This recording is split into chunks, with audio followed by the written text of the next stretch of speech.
Professional BS programme. ఇది కేవలం degree కాదు, మీ ఫ్యూచర్ కెరీర్ కి డైరెక్ట్ గేట్వే. పూర్తి వివరాలకు వెంటనే స్క్రీన్ పై కనిపిస్తున్న నంబర్స్ కి కాల్ చేయండి. కానీ ఇష్టపడుతుంటావా ఏదైనా హీరోస్ ని? అంటే ఈ హీరో ఇన్స్పిరేషన్ అనో లేకపోతే ఫేవరెట్ అనో? అందరూ బాగానే ఉంటారు అబ్బా. నేను అంత మటుకే చూశాను, అందరూ మంచి వాళ్ళు, అందరూ బాగా రెస్పెక్ట్ ఇస్తారు. అదంతా ఓకే. నీకు ఇష్టమైన వాళ్ళు అసలు?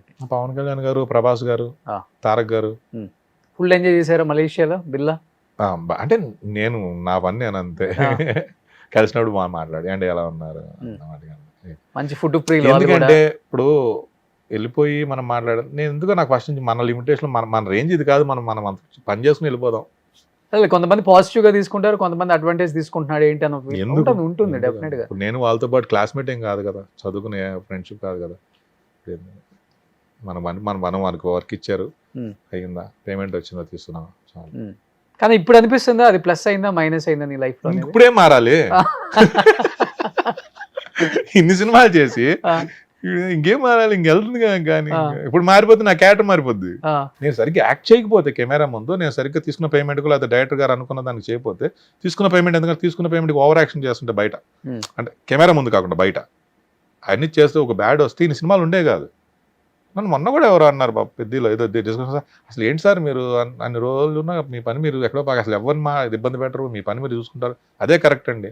ఇప్పుడు ఏంటంటే 4 రోజులు బాగుంటుంది కలిసినప్పుడు, 5వ రోజు నుంచి ఈడి మీద ఈడి మీద జోకులు ఒకటి తర్వాత హట్ అయిపోతారు. ఇప్పుడు మీరు అన్నారు బ్యాక్ బిచింగ్ చేస్తారని, అసలు ఎందుకు ఆ ఛాన్స్ ఇవ్వడం? ఇప్పుడు ఎవరన్నా అడగ అరవింద్ తెలుసా ఏమో అది తెలియదు అంటారు. కానీ ఇండస్ట్రీలో గాసిపింగ్ బాగా స్కోప్ ఉంటుంది కదా, బాగా ఎంజాయ్ చేస్తారు, వాళ్ళకి ఎక్కువ ఇంపార్టెన్స్ ఇస్తారు. జనరేషన్ ఆ గాసిప్సే కావాలి, ఏం జరుగుతుందో కావాలి. నేనే చూస్తున్నా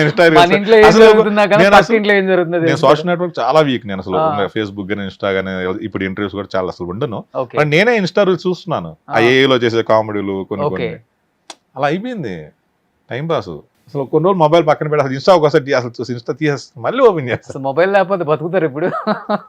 మరి ఒకప్పుడు మొబైల్ లేకుండానే ఒక టైం మన ఫ్రెండ్ అక్కడ ఉంటాడు, ఆ టైం అక్కడ ఉండేవాడు. అవును, కాలేజ్కి వెళ్తున్నప్పుడు ఎరబా మార్నింగ్ షో ఎన్నింటికి సోనా ప్యాలెస్ ఓకే లైన్ లో పెట్టాడు, మరి కరెక్ట్గా అదే టైం అదే నేను అదే అక్కడే ఉన్నాడు ఎత్తుకోవటం. ఇప్పుడు మొబైల్ ఉన్నా కూడా ఆడు పక్కనే ఉన్నా చూడు, ఆ పక్కనే ఉన్నా చూడు అంటుంటాడు. ఎక్కడ ఉంటాడు, ఇంకా రాడే బయలుదేరి ఉంటాడు అక్కడ. అరే షేర్ లైవ్ లొకేషన్ షేర్ చేయాలంటే వస్తున్నా. ఇప్పుడు నేను వచ్చే ముందు నిజంగా ట్రాఫిక్ జామ్ అయింది. 15 minutes అన్నా కదా, మాదాపూర్ సిగ్నల్ కూడా ట్రాఫిక్ జామ్ అయింది. హైదరాబాద్ లో ట్రాఫిక్ ఎక్కువైపోయింది. మియాపూర్ బాగా పట్టింది ఈరోజు. కానీ గ్రేట్ అరవింద్, నిన్ను నువ్వు మార్చుకోలేదు, నీ క్యారెక్టర్ మారలేదు, నాకు ఇది రాలేదని లేదు, నో రిగ్రెట్స్ అంటే ఏమి ఆశించకుండా ఇన్ని వచ్చేసినాయి కదా. నేను ఇదంతా బోనస్ గా ఫీల్ అదే అదే ఇంకా రాబోయేది జస్ట్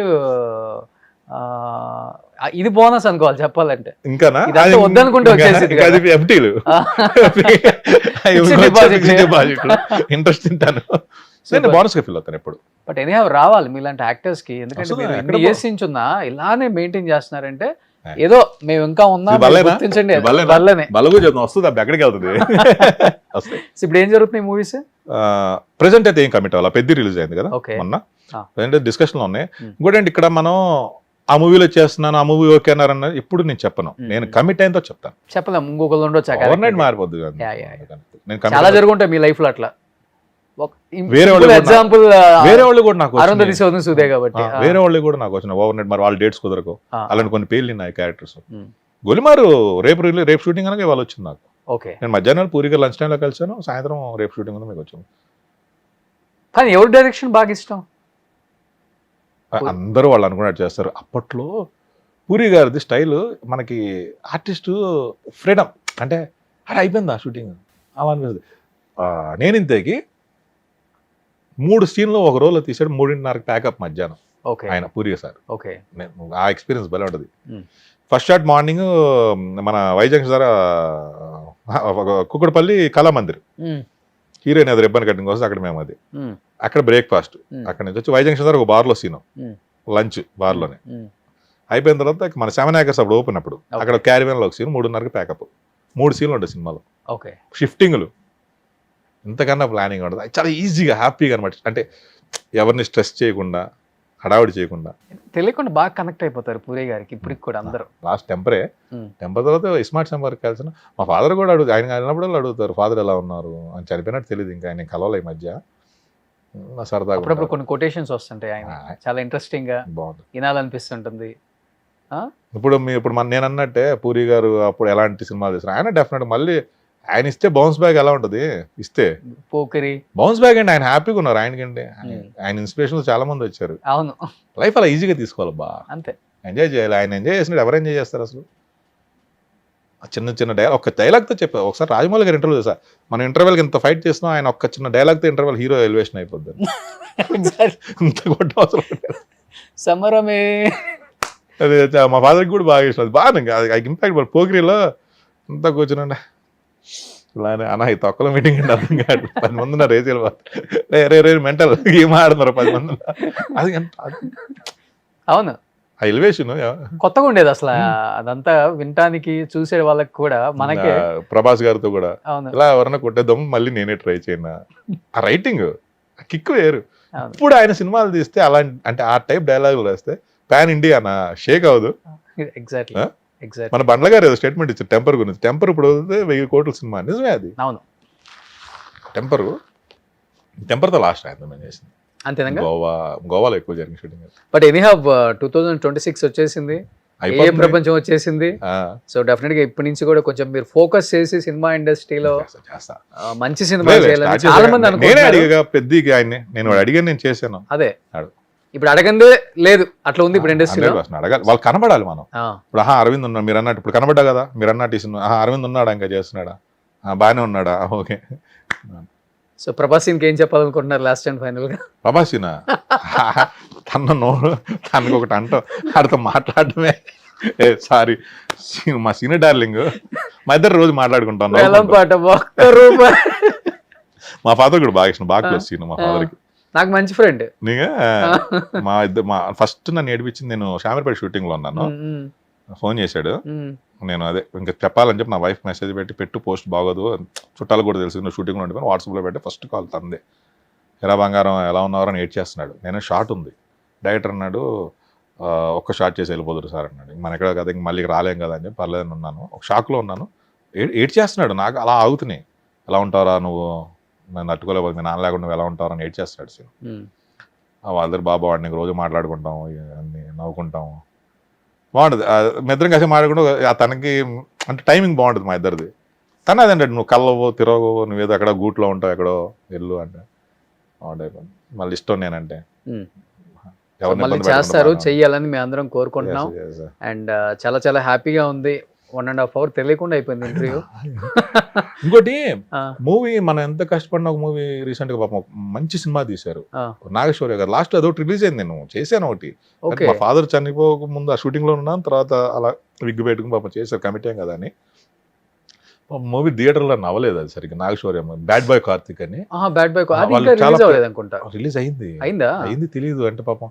కానీ ఫస్ట్ టైం మూవీ, చాలా మంచి ప్రొడ్యూసర్స్, మంచి అందరికి పేమెంట్స్ అన్ని క్లియర్ చేయడం కానీ అంటే అంత చాలా మంచి బడ్జెట్ పెట్టారు. 35 crores అంత పెట్టి తీశారు. కానీ మూవీ రిలీజ్ చేశారు వాళ్ళు బ్యానర్లో. వాళ్ళ కష్టం ఎక్కడ పోవాలి. అది ఈ రోజు అమెజాన్లో ట్రెండింగ్ అంట సినిమా. ఓకే, షాకు. ఒక 2 weeks ఇప్పుడు రిలీజ్ అయింది అమెజాన్లో. కనీసం రోజుకి 2-3 అడుగుతున్నారు, సరే ఈ సినిమాలో సెకండ్ హాఫ్ అంతా ఉన్నారు, సినిమా బాగుంది, ఎప్పుడు వచ్చిన సినిమా అంటున్నారు. ఓకే, అంటే వాళ్ళ కష్టం వేస్ట్ అవ్వాలి చూడండి. మంచి ప్రొడ్యూస్ పాప అంటే ఒక సాటిస్ఫాక్షన్ ఉంటుంది కదా. ఇప్పుడు లాస్ అయినా కానీ ఒక సినిమా తీసాం, ఒక మరి చెత్త సినిమా కాకుండా పోయిందని కాకుండా చాలా మంచి అప్రిషియేషన్ వచ్చింది ఆ మూవీకి. ఓకే, చూస్తాయి వాళ్ళు. రాత్రి కూడా మా సొంత మేనల్ చూసి సినిమా బాగుంది కదా మాము అంటున్నాడు. నా ఫ్రెండ్ చెప్పే కదా, వాడు కూడా చూసి అరే సినిమా చాలా బాగుందిరా, జిమ్లో ఎవరో ఒకరు అడుగుతారు ఏమన్నా ఇందాడు ఆ సినిమా చూసామండి అంటుంటారు. వేస్ట్ అవ్వాలి పాపం వాళ్ళు పెట్టింది అది సినిమా. కానీ ఇప్పుడు మీకైతే వీళ్ళతో వర్క్ చేయలేదని ఏం లేదు కదా, ఆల్మోస్ట్ అందరితో వర్క్ అందరితో అయిపోయింది. ఇప్పుడు మళ్ళీ స్టార్ట్ చేస్తే సెకండ్ ఇన్నింగ్స్ అని చెప్పడమే. ఒకటే ఇన్నింగ్స్, అవుట్ అయ్యేదాకా ఒకటే ఇన్నింగ్స్. సూపర్. ఎనీహావ్ నిజంగా thank you so much Aravind భాయ్. అంటే కొంతమంది వ్యక్తులను చూస్తున్నప్పుడు చాలా చాలా హ్యాపీగా ఉంటుంది, చాలా పాజిటివ్ వైబ్. ఎందుకంటే మీరేంటంటే మీ జోన్లో ఉండి ఓకే ఇదే లైఫ్, ఇలానే బతకాలి, ఇంకొక లైఫ్ అయితే ఉండదు, ఇంకొక మళ్ళీ పుట్టమో తెలియదు. సో ఉన్నప్పుడే ఎంజాయ్ చేయాలి, 10 మందిని మనతో పాటు. మా ఫాదర్ నేర్పించారు, కింగ్ లా ఆ స్టాఫ్ బాగా చూసుకునేవాడు. అక్కడ ఇన్ఫ్లుయెన్స్ అయ్యాను. మా ఫాదర్ నాకు దేవుళ్ళ చూసేవాళ్ళు అందరూ. మీ నాన్నగారు అండి, ఇప్పుడు కూడా విజయవాడ వెళ్తే బాబురారా బాయ్ అంటాను. నన్ను హోటల్కి వెళ్ళినా యాక్టర్ అనరు, కొంతమంది యాక్టర్ అన్నా కూడా మ్యాక్సిమం డాడీతో ఉన్న స్టాఫ్ కానీ ఆ హోటల్స్ దగ్గర పని వర్కర్స్ కానీ ఆయన దేవుడు అండి. బాబురాలు అబ్బాయి వచ్చారు, కార్ వస్తుంది, అంత ప్రౌడ్గా అనిపిస్తుంది నాకు. ఇంకా ఇప్పుడు నేను ప్రూవ్ చేసుకోవడానికి ప్రూవ్ అయ్యాను. ఆయన ఏంటి ఒక టైంలో ఎక్కడో చూసి అరే నాకు ఏదో ఫోన్లో ఏదో విన్నారు, ఏదో మన కెరీర్ వీటి గురించి బాగుందని ఎమోషన్ అయిపోయి చాలరా నేను హ్యాపీగా చచ్చిపోతారు, నాకు ఇది చాలరా అనేవాడు ఆయన. ఓకే, హ్యాపీగా వెళ్ళిపోతాను రా, చాలా లైఫ్ ఇది నాకు అనేవాడు ఆయన. తర్వాత ఇప్పుడు నేను చెప్పే కదా ఇలా లైఫ్ ఎంజాయ్ చేయాలని. కొంతమంది నెగిటివ్గా తీసుకోవచ్చు, బట్ నేను చెప్పేది ఏంటంటే కష్టాలు ఉంటే ఎంజాయ్ చేయండి లైఫ్ అంతే. అందరికీ టైం వస్తుంది, మనం ఎవరిని ఇబ్బంది పెట్టకుండా మన పని మనం చేసుకుంటూ వెళ్ళిపోతే లైఫ్ ఎంజాయ్ చేయాలి. పెద్ద డైలాగ్ లానే మళ్ళీ పుడతామా ఉన్న లైఫ్ శుభ్రంగా ఎంజాయ్ చేయండి. సూపర్, అంతే. సుమన్ టీవీలో మీ పర్సనల్ అండ్ బిజినెస్ ప్రమోషన్స్ కోసం కింది నెంబర్కి కాంటాక్ట్ చేయండి.